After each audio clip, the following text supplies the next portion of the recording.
जम्मू कश्मीर में 6 साल बाद बनी सरकार, उमर अब्दुल्ला मुख्यमंत्री, Surendra Choudhary deputy CM. National Conference के नेता उमर अब्दुल्ला ने आज श्रीनगर में जम्मू कश्मीर के मुख्यमंत्री के रूप में शपथ ली। इसके अलावा 5 विधायकों ने कैबिनेट मंत्री पद की शपथ ली है। कांग्रेस के किसी भी विधायक को मंत्री नहीं बनाया गया है। वह नेशनल कॉन्फ्रेंस को बाहर से समर्थन दे रही है। वहीं अब्दुल्ला 2019 में अनुच्छेद 370 के निरस्त होने के बाद केंद्र शासित प्रदेश जम्मू कश्मीर के पहले मुख्यमंत्री बने हैं। अनुच्छेद 370 हटने के बाद तत्कालीन राज्य को जम्मू कश्मीर और लद्दाख केंद्र शासित प्रदेशों में विभाजित किया गया। तेरे कश्मीर शेख अब्दुल्ला साहब, what you would like to say today, sir? I came as a grandson just to place flowers on the grave of my grandfather, my grandmother.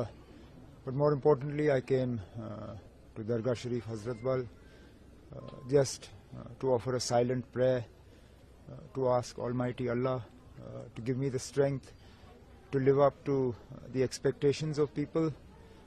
Jammu and Kashmir has gone through an extremely difficult time. People have enormous expectations, and our challenge is to live up to those expectations. Sir, to take oath as the first Chief Minister of the Jammu and Kashmir after the abrogation of Article 370. I have some strange distinctions. I was the last Chief Minister to serve a full 6-year term. Now I'll be the first Chief Minister of the Union Territory of Jammu and Kashmir. The last distinction, as in the one of serving 6 years, I'm quite happy about. Being a Chief Minister of a Union Territory is a different matter altogether. It has its own challenges, but I hope that the status of a Union Territory is a temporary one. We look forward to working in cooperation with Government of India to resolve the people's problems, and the best way to do that would be to start by restoring statehood to Jammu and Kashmir. हम भी तरफ से शुभकामनाएं देते हैं। बहुत बहुत शुक्रिया ना ANI को।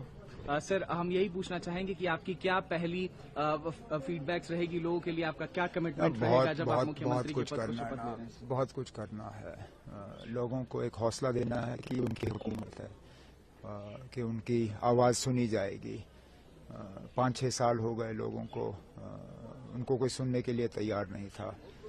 तो हमारा फ़र्ज़ बनेगा कि हम उनकी बात सुने और सुनी हुई बात पे अमल करें। मुतालबे बहुत हैं, जैसे मैंने कहा। अब एक एक को मैं यहाँ गिनूंगा तो गलत होगा, लेकिन कोशिश ज़रूर की जाएगी कि हम लोगों के उम्मीदों के बराबर उतर आएं। देखिए, मैंने कहा ना, खित्ता पीर पंचाल के लोगों के लिए और खासकर मेरे नौशहरा कॉन्स्टिट्यूंसी के लोगों के लिए एक बहुत फख्र की बात है।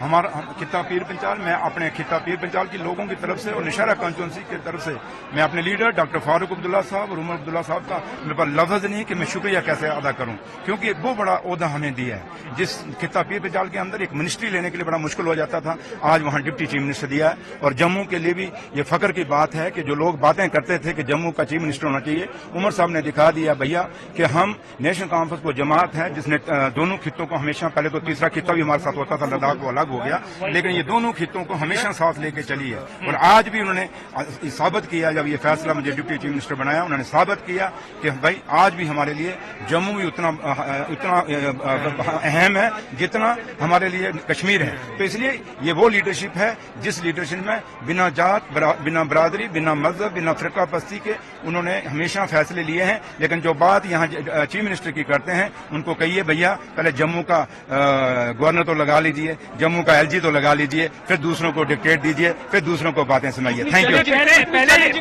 पहले यहाँ पे स्टेट की अब ड्यूटी है, तो कितना चैलेंजिंग रहेगा? देखिए, चैलेंजिंग कुछ नहीं है। आपको याद होगा ऑनरेबल होम मिनिस्टर साहब ने पार्लियामेंट में कहा था, खुद कहा था खड़े होकर कि मैं जम्मू कश्मीर की जमीनें और जम्मू कश्मीर के रोजगार बाहर के लोगों को नहीं लेने देंगे, वो जम्मू कश्मीर के लोगों का हिस्सा रहेगा, उसको तो कोई दूसरा नहीं लेने नहीं देंगे। और दूसरा, उसी हाउस में उसी दिन उन्होंने कहा था कि हम जल्दी से जल्दी जम्मू कश्मीर को स्टेट वापस देंगे। आज हम जो चुन के आए हैं, हमें कोई नॉमिनेटेड MLA नहीं है या नॉमिनेटेड गवर्नमेंट नहीं है, हमें लोगों ने चुना हुआ है। और उम्मीद करते हैं कि ऑनरेबल होम मिनिस्टर साहब, मोदी साहब, इन लोगों का जो फैसला उन्होंने लिया है, नेशनल कॉन्फ्रेंस की सरकार बनाई है, उस फैसले को मानेंगे, इस डेमोक्रेसी को मानेंगे और इस डेमोक्रेसी को को मजबूत करेंगे और जल्दी से जल्दी यहाँ स्टेट देंगे। लेकिन उमर साहब ने कहा है कि 370 पे हम इस गवर्नमेंट से बात नहीं कर सकते क्योंकि जिन्होंने छीना उनसे क्या बात करना। मैंने आपको कहा कि खुद होम मिनिस्टर साहब ने कहा है कि हम ना यहाँ की जमीनें लेने देंगे, ना यहाँ के रोजगार दूसरे लोगों को लेने देंगे। इसका मतलब क्या हुआ? अगर हिमाचल को स्पेशल स्टेटस हो सकता है तो वाई नॉट जम्मू कश्मीर? अगर बिहार वाले आज स्पेशल स्टेटस मांग रहे हैं तो जम्मू कश्मीर के पास तो पहले ही था। तो इसलिए इसमें कोई नई चीज हम नहीं कर रहे, यही सरकार खुद लोगों को दे रही है। तो लिहाजा हम तवक्को, उमर साहब ने जो कहा ठीक कहा, और वो हमारे लीडर हैं, उसी में हम भी। स्टेटहुड का एक पर्टिकुलर टाइम है, कितनी उम्मीद रखेंगे? मैंने कहा कि अब सरकार बन गई है, आज ओथ ले गई है, अब फैसला दिल्ली वालों ने करना, क्योंकि उनका वादा है। अब देखते हैं वो कितना वादा निभाते हैं। आपकी प्रायोरिटीज क्या रहेंगी? हमारी प्रायोरिटीज तो आपको सबको पता है कि आज इन 10 सालों में जो एक गैप आया है, लोगों के सरकार लोगों से, आम लोगों से दूर हो गई है। उस गैप को कहीं ना कहीं बांटना पड़ेगा, उस गैप को कम करना पड़ेगा। उसके बाद लोग बेरोजगार बच्चों का रोजगार का मसला है, यहाँ बिजली का मसला है, यहाँ पानी का मसला है, यहाँ हॉस्पिटलों का मसला है, यहाँ स्कूलों का मसला है, यहाँ टूरिज्म का मसला है। काफी सारे मसले हैं जो यहाँ जम्मू कश्मीर में मसले हैं। इन मसलों को कहीं ना कहीं नेशनल कॉन्फ्रेंस ने हल करना। और सबसे बड़ा मसला जो जम्मू का है, क्योंकि जम्मू जो हमारा दरबार मूव था, ये महाराजे का दिया हुआ था, किसी पार्टी ने नहीं दिया था, और महाराजे के फैसले को ही नेशनल कॉन्फ्रेंस ने आगे चलाया था। तो इसलिए जो दरबार मूव है हमारा, क्योंकि हमारे दरबार बंद होने से जम्मू की इकॉनमी को बड़ा फर्क पड़ा है, और हम जल्दी से जल्दी इसको कोशिश करेंगे कि दरबार मूव दोबारा चालू हो, क्योंकि जम्मू की इकॉनमी को जिंदा रखना है, जम्मू के व्यापारियों को जिंदा रखना है, जम्मू के होटलों को जिंदा रखना है। ब्यूरो रिपोर्ट टीम मानस न्यूज।